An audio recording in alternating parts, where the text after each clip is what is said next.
बिस्मिल्लाहिर्रहमानिर्रहीम। अस्सलाम वालेकुम students. Chapter number 1 window to world history class 8 और पेज नंबर 2 पे आज हम स्टार्ट करते हैं colonisation of the subcontinent. अच्छा, सब कॉन्टिनेंट के बारे में तो हम वेल अवेयर हैं कि ये एक आप यूं कहें कि एक लार्ज पीस ऑफ लैंड होता है, लेकिन ये कॉन्टिनेंट से छोटा होता है, तो उसे हम सब कॉन्टिनेंट कहते हैं। कॉलोनाइजेशन का डेफिनेशन भी हमें रीड करने को मिलेगी। अच्छा, इस चैप्टर में हमने बेसिकली जो क्लास 7 की हिस्ट्री है उसमें हमने रीड किया है 500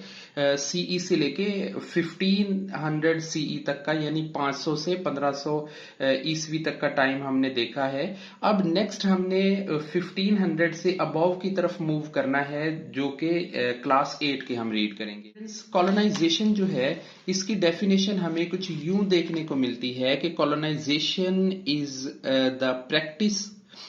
by which a powerful country, यानी कोई पावरफुल कंट्री हो, कोई बड़ा मुल्क हो, कोई बड़ी कंट्री हो, directly control the less powerful, यानी जो कमजोर किस्म के जो एरियाज होते हैं, या कोई आप यूं करें कि पॉवर्टी लेवल के जो मुल्क होते हैं या जिनके अंदर वसाइल की कमी होती है, उन मुल्कों में यूज्ड इट्स रिसोर्सेज, और उनके जो रिसोर्सेज होते हैं, अब रिसोर्सेज से मतलब देखें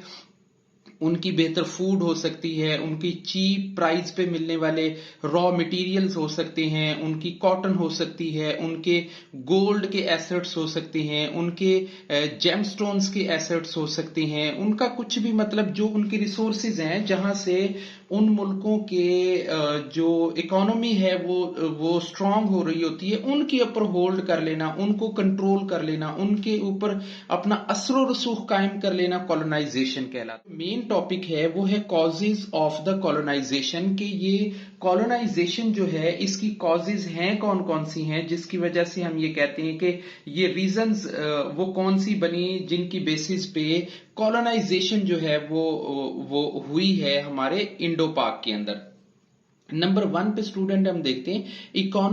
इकोनॉमिक कंसिडरेशंस इनकरेज्ड कॉलोनाइजेशन। अच्छा, कंसिडरेशंस का मतलब होता है स्टूडेंट समथिंग इन रिटर्न, यानी कुछ चीज किसी चीज के बदले में आ जाना, यानी तहफुजात आप इसे कह सकते हैं कि जो हमारे यहाँ पे इकोनॉमिक जो कंडीशंस थी उनकी वजह से भी इस कॉलोनाइजेशन को इनकरेज किया गया, इसको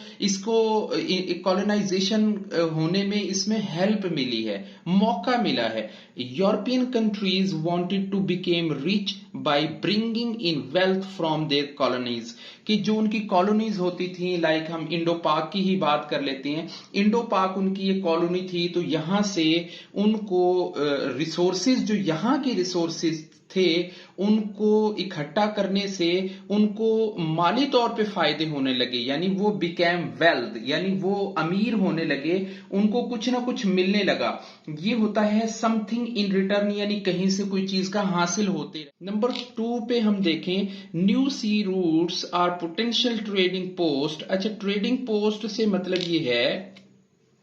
ट्रेडिंग पोस्ट का मतलब स्टूडेंट्स ये होता है कि किसी एक स्टोर को, किसी एक छोटी सेटलमेंट को स्टैब्लिश कर लेना किसी ट्रेडिंग पॉइंट के लिए। टिपिकली आप इसे रूट प्लेस कह सकते हैं। अब मान लें कि आप लाहौर से और इस्लामाबाद के लिए ट्रेवल कर रहे हैं वाया मोटरवे, तो एक ट्रेडिंग पोस्ट के तौर पे आप ये देखें कि आप भेरा इंटरचेंज पे स्पॉट पे रुक जाते हैं कुछ देर के लिए, इजी होने को, रिफ्रेशमेंट करने को, आप ये कह लें कि कुछ अपनी वो जो खाने पीने की चीजें लेने को। तो ये जो पॉइंट है इसे आप ये कह सकते हैं कि ये एक ट्रेडिंग पोस्ट है। बिल्कुल इसी तरह से जब सफर जो ओशियंस के अंदर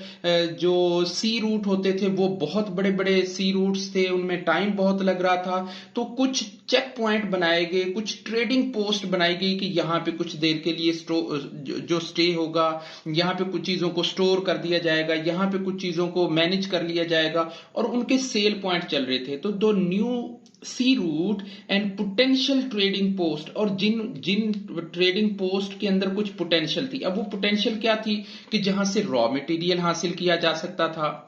जहां से किसी पॉइंट से कुछ कुछ फेवरेबल चीज ली जा सकती थी। Explore by Vasco da Gama. अब वेस्को डे गामा बेसिकली हम इसकी हिस्ट्री अगर पढ़ते हैं तो ये the first to sail from Europe to India, कि ये वो पहला शख्स था जिसने किसी सी रूट के जरिए यूरोप से इंडिया की तरफ सफर किया है। अब ये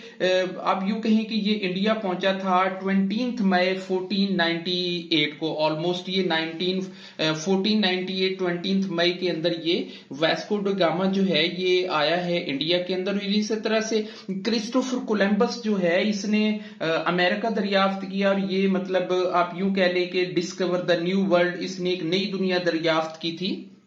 सो यहाँ पे वेस्को ड गामा ने other allowed Europeans to explore new lands. अच्छा, इन दोनों ने जब सी रूट्स को एक्सप्लोर किया तो लोगों को अपॉर्चुनिटीज अवेलेबल होना शुरू हो गई कि किसी तरीके से किसी न किसी जगह पे कुछ हासिल किया जा सकता है। सो अब हम जब हमें ये पता चल गया कि हमारे कुछ रिसोर्सेज हैं जिनके ऊपर हमारी जो इकोनॉमी है वो चल रही है, और हमें लोगों ने ये आके यहाँ पे देखा कि इनकी जो पॉलिटिकल स्ट्रेंथ है या इकोनॉमिकल जो स्ट्रेंथ है वो बड़ी वीक है, इनके ऊपर इजीली कंट्रोल हासिल किया जा सकता है, या ये भी ना सोचते हुए कि यहाँ से जो रॉ मटेरियल है वो बहुत सस्ता मिलेगा, और इसे जाके जब हम अपने कंट्री के अंदर सेल करेंगे, ट्रेड करेंगे, तो यहां से हमें बहुत ज्यादा बेनिफिट हो सकता है। सो इस तरीके से लोगों को अपॉर्चुनिटीज हासिल होना शुरू हो गई। इसके बदले में क्या हुआ, अनस्टेबल पॉलिटिकल कंडीशंस, यानी हमारे एशिया के अंदर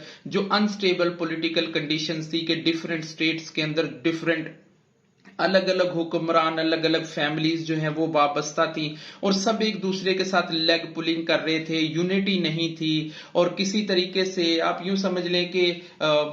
हर नेशन के अंदर जो है वो अलग अलग जो जो थिंक टैंक मौजूद थे, जिनकी वजह से क्या हुआ कि unstable political conditions of the Asia and African region encouraged the Europeans to strengthen their administrative system to establish their position as a trader। कि यहाँ अफ्रीका में और स्पेशली एशिया के अंदर कुछ ऐसे हालात बने कि ये जो यूरोपियन जो जो सेलर्स थे, जो यूरोपियन जो लोग आ रहे थे, उनको यहाँ पे अपना एडमिनिस्ट्रेटिव सिस्टम लाने में हेल्प मिली, क्योंकि यहाँ पे हालात बड़े कमजोर थे, बड़े यूं समझ लें कि बहुत वीक थे। नेक्स्ट पॉइंट बनता है European countries wanted to spread their civilising mission and religion to far away lands. अच्छा, ऐसा है, देखें ये मिशनरी जो सिस्टम है ना, इस पॉइंट को समझना यूं समझ लें कि हिस्ट्री के एक चैप्टर को समझ लेने के बराबर। बेसिकली जो ईसाइयत थी, आपने क्लास 7 के अंदर पढ़ा, जो फ्यूडलिज्म था, और जो दूसरे डिफरेंट टॉपिक्स के अंदर आपने पढ़ा कि किंग के ऊपर भी कुछ पॉप और कुछ बिशप और कुछ जो रिलीजियस पर्सनैलिटीज थी उनका कंट्रोल हुआ करता था। ये आपने लास्ट अपनी क्लास के अंदर पढ़ लिया हुआ है। अब आप खुद देखें कि ये लोग चाहते थे कि हमारा जो रिलीजन है, जो उस वक्त का रिलीजन उस टाइम पे चल रहा था, तो वो ये चाहते थे कि इस रिलीजन की जो जो जो आप ये कह लें कि ये लोगों तक पहुंचे, तो ये भी एक जरूरत के जो उनका सिविलाइजिंग मिशन होता था। अब सिविलाइजिंग मिशन से मतलब ये है कि अफ्रीका और इंडो चाइना के अंदर जो फ्रेंच जो लोग थे, पॉलिटिशियंस थे, और जो दूसरे गवर्नमेंट अथॉरिटीज में जो लोग थे, वेस्टर्न स्टेट के अंदर मौजूद थे, उन्होंने स्पेशल मिशन निकालने शुरू कर दिए ताकि इन लोगों को सिविलाइज किया जाए। यानी किसी हद तक ये लोग हमें ये समझते थे कि हम अनसिविलाइज्ड हैं, अनकल्चर्ड हैं, और ये जो यूरोपियंस थे ये फील करते थे कि ये बहुत ज्यादा स्ट्रॉन्ग और कल्चर्ड और सोशलाइज और बहुत कुछ है। यानी इन लोगों ने यहाँ के लोगों को समझा कि इनको तालीम देनी चाहिए रिलीजन की, इनको तालीम देनी चाहिए इकोनॉमी बेहतर करने की, इनको तालीम देनी चाहिए। बेसिकली वो यहाँ पे अपना कब्जा, अपना कंट्रोल हासिल करना चाह रहे थे। So European countries wanted to spread their civilising missions के उन्होंने यहाँ पे कुछ मिशन भेजना शुरू किए। लाइक देखें, आप फर्ज कर लें जैसे एक बोट है और उसके ऊपर 250 मेंबर्स यहाँ पे आए, उनमें से कुछ ये मान लें कि वो ट्रेडर थे, कुछ कुछ जो है वो इंपोर्टर एक्सपोर्टर थे, लेकिन उनके साथ कुछ लोगों को यहाँ पे ईसाइयत की तालीम देने के लिए भी भेजा गया, जिनमें से आप समझ लें कि वो मिशन आने शुरू हुए। और इन्हीं मिशन की बेसिस पे आप देखें कि हमारे एरियाज के अंदर बहुत सारे कैथेड्रल स्कूल्स हैं और मिशनरी स्कूल्स हैं और कई सारी ऐसी बिल्डिंग्स हैं जिनके अंदर चर्च हुआ करते हैं और उन चर्च के साथ ही स्कूल अटैच है। तो ये सब उन्हीं के एक मिशन के बदौलत यहाँ पे चल रहा है। पेज नंबर 3 पे students, European needed raw material to cheap rates on their industries, कि उनकी जो इंडस्ट्री थी, अब इंडस्ट्री उस वक्त क्या थी, उस वक्त की इंडस्ट्री को कॉटन की जरूरत थी, उस वक्त की इंडस्ट्री को गोल्ड की जरूरत थी, उस वक्त की इंडस्ट्री को रॉ सिल्क की जरूरत थी, उस वक्त की जो उस वक्त की इंडस्ट्री है उसे प्लांटेशन की जरूरत थी, फूड ग्रेन्स की जरूरत थी, उनको रेड चिली चाहिए थी। तो क्या हो रहा था कि European needed raw material to cheap rates on their industries, के वहां की इंडस्ट्री के लिए जो चीप रेट पे अगर उनको यहाँ पे रॉ मटेरियल मिलना शुरू हो गया था तो वो उनको, and the abundant resources of their colonies provided their opportunity, और ये जो अबंडेंट है ना, यहाँ पे बहुत ज्यादा मिकदार के अंदर चीजों का पैदा हो जाना, बिकॉज इंडो पाक के अंदर अल्लाह ताला का ये खास करम रहा है कि यहाँ पे जो हालात हैं, हम यहाँ पे एक ऐसे खित्ते पे आबाद हैं जहाँ पे हर किस्म के फ्रूट, हर किस्म की प्लांटेशन और हर किस्म के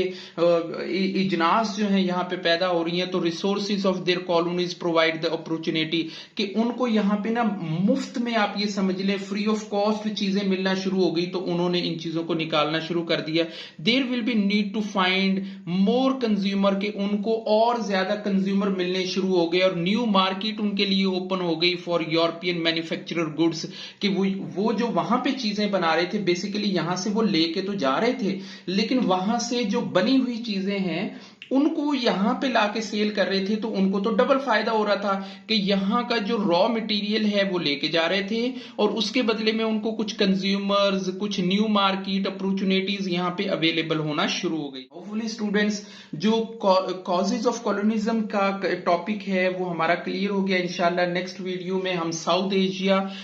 फ्रॉम कॉलोनी टू एम्पायर के तौर पे देखेंगे कि ये तो यहाँ पे स्टार्ट था ना कि सिर्फ एक बहाना बना कॉलोनाइज करने का, लेकिन उसके बाद इस कॉलोनाइज को एक एम्पायर के तौर पे भी लेके आया गया।